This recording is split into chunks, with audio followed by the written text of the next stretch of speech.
मरना तो सबको है, एक ना एक दिन सबको इस दुनिया से अलविदा करना है।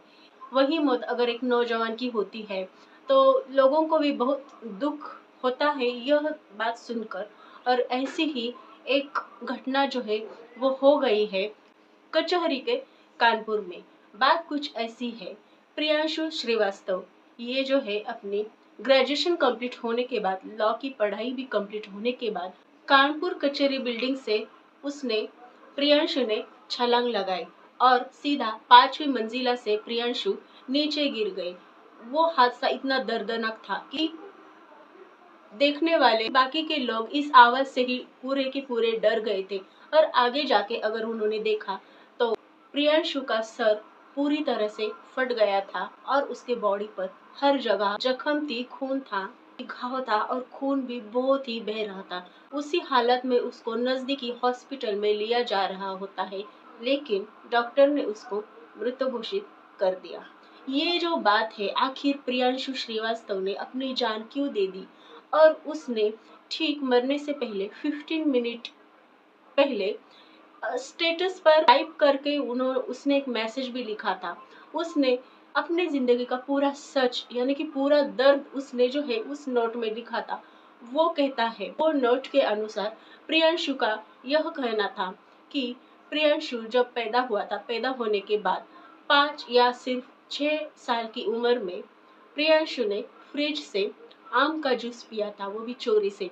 मतलब छोटे बच्चों को तो आम का जूस यानी कि मीठा जो भी ड्रिंक रहता है वो बहुत ही पसंद आता है। ऐसे ही प्रियांशु को आम का जूस पीना था और उसने वो चोरी से पिया था, लेकिन उसकी वो चोरी उसके पापा ने पकड़ी थी और उसके पापा ने उसको पनिश किया था कि चोरी ना करने के लिए। देखो, यहाँ पे पेरेंट्स मतलब अपने बच्चों को एक अच्छी आदत सिखाने के लिए कुछ रूल्स वगैरह वो अपने बच्चों के ऊपर लाते हैं। यहाँ पे कुछ बच्चे जो रहते हैं वो जो रूल है उनको पसंद आते हैं, लेकिन जो कुछ रूल होते हैं वो भी लिमिट के अंदर ही होने चाहिए। क्योंकि यहाँ पे जब प्रियांशु ने आम का रस पिया था तो उनके पापा ने उसको निर्वस्त्र होकर बाहर भेजा था, घर के बाहर ही भेजा था डायरेक्ट। मतलब क्या ही करेंगे अब, ऐसी ऐसा कौन सा पनिशमेंट देने का सिस्टम रहता है अपने पेरेंट्स का। और प्रियांशु को तब से जो है वो दबाव में ऐसे प्रेशर में जी रहा था।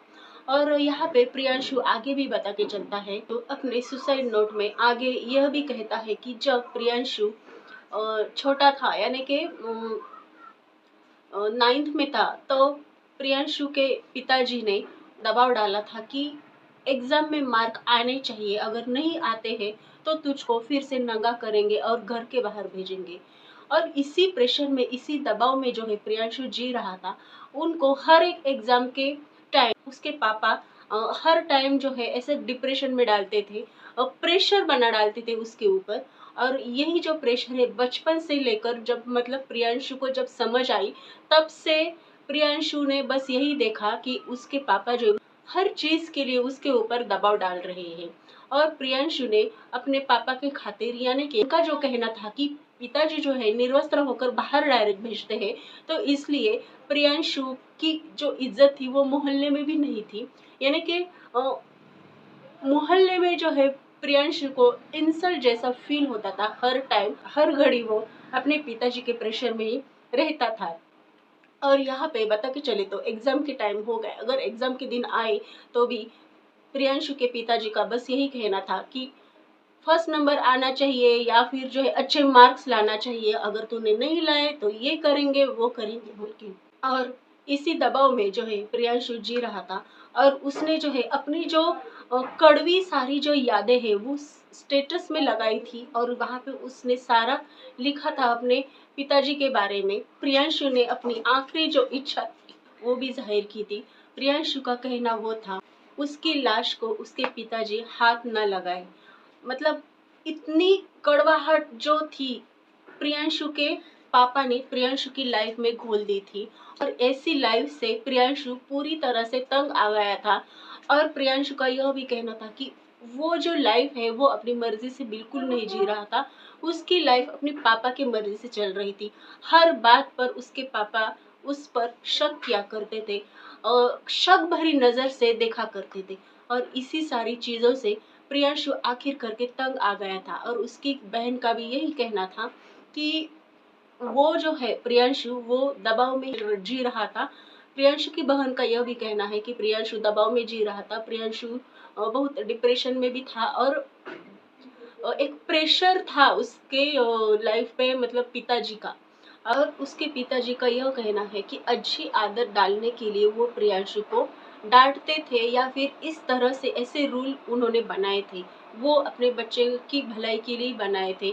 लेकिन ये जो सारे रूल्स जो रहते हैं वो अगर बच्चे के ऊपर अगर बहुत ज़्यादा हो जाते हैं, यानी कि ये रूल्स के कारण उनके बेटा या फिर बेटी पर अगर बहुत प्रेशर आ जाता है, तो ऐसे रूल्स का क्या ही फ़ायदा। क्योंकि रूल्स तो है, अपने अनुभव के साथ, अपने लाइफ के एक्सपीरियंस के साथ जो है वो रूल्स अपनी ज़िंदगी में आज़मा लेते ही हैं। लेकिन उनका जो उम्र रहता है, उम्र के हर एक मोड़ पर उनको उनकी ज़िंदगी भी उनको जैसा चाहिए वैसा जी देना चाहिए। यानी कि अपने मूड पर ही, अपने हिसाब से भी उनको अपनी ज़िंदगी जीने का पूरा हक रहता है। यह बात प्रियांशु के पिताजी को समझ में आनी चाहिए थी। उनके यही रूल्स के कारण, ऐसी सख्ती के कारण ही उन्होंने अपना एक नौजवान बेटा गँवाया है। और ऐसे कई सारे पेरेंट्स रहते हैं जो अपने बच्चे की भलाई के लिए बहुत सारे रूल्स उन पर लौंदा करते हैं। लेकिन पेरेंट्स को भी ये बात समझ में आनी चाहिए कि कितनी हद तक वो अपने बच्चों के ऊपर ऐसे जो रूल्स हैं वो लाद दिया करेंगे। और कुछ बच्चों का भी एक ख्वाहिश रहती है अपनी ज़िंदगी अपने तरीके से जीने का, उनको भी हक रहता है। यह भी बात पेरेंट्स को समझ में आनी चाहिए। प्रियांशु ने अपने नोट में यह भी लिखा था कि ना सिर्फ निर्वस्त्र होकर उनके पिताजी उसको घर से बाहर निकालते थे, बल्कि अगर जरा सी भी चूक होती थी, यानी कि जरा सी भी गलती अगर हो जाती थी, तो प्रियांशु के पापा उसको लात से भी मारा करते थे। मतलब इतना दर्द जो था प्रियांशु के दिल में था और वो इसी दर्द को लेकर जी रहा था। लेकिन आखिर करके प्रियांशु ने यह भी कहा है अपने पापा के लिए कि प्रियांशु हारा और पापा आप जीत गए। आखिर करके मैं हार गया पापा और आप जीत गए। ऐसी बात जो है दिल को झकझोर करने वाली प्रियांशु ने अपने पापा के लिए कही। और अपनी बॉडी को, यानी कि प्रियांशु के लाश को और मेरे लाश को पापा जी का हाथ ना लगे, यह भी बात प्रियांशु ने पापा जी के लिए कही है। यानी कि इतना सारा दर्द लेकर जो है प्रियांशु जी रहा था और आखिर करके प्रियांशु ने अपनी हार मानी और वो दुनिया से चला गया। फ्रेंड, ऐसे ही न्यू इन्फॉर्मेशन के लिए, नए नए न्यूज़ के लिए आपको अगला विकास को सब्सक्राइब करना है, लाइक करना है, शेयर करना है, कमेंट कीजिए। तब तक आप अपना और अपने फैमिली का ख्याल रखिए।